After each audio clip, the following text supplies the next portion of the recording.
essentially telling us, and I've been saying this in different ways for a while, I think all of us have, that Rome is burning. There's a lot of corruption in D.C.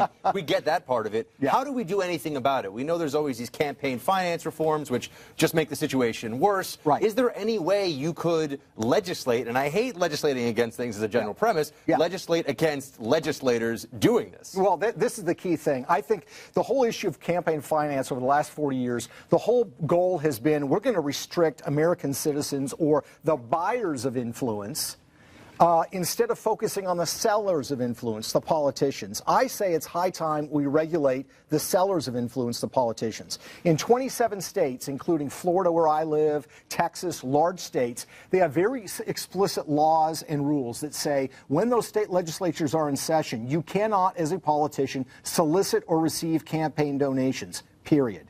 Why not do the same thing in Washington? A couple of things I think would happen. Number one, you'd get rid of a lot of this quid pro quo extortion that takes place. But number two, maybe the politicians would actually be more efficient with their time in Washington. I mean, the reason things get drug out all the time is because they want long legislative sessions. That's when they do most of their fundraising. Peter, you've written, obviously, about a number of things within this space, but I want to ask you for a minute about earmarks. You know, earmarks are obviously something that there's been a recent push within the media, this idea that we ought to bring them back. And one of the big reasons for that is that earmarks make things like grand bargains a lot easier because politicians can essentially do business with each other, trading different deals for different deals. Why shouldn't politicians be able to bribe other politicians with other people's money?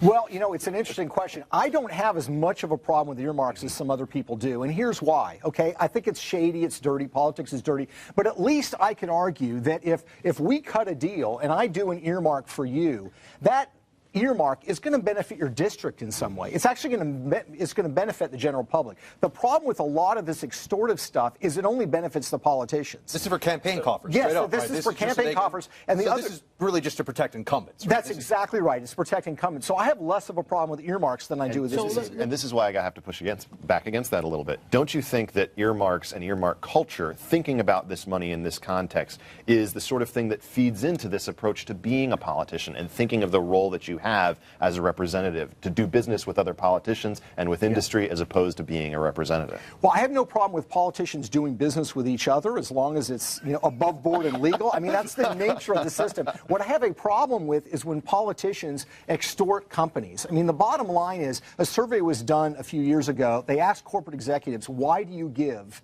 to politicians, political campaigns? 53% said the sole reason or the largest reason they give is because they fear if they don't, bad things are going to happen to their company or to their industry.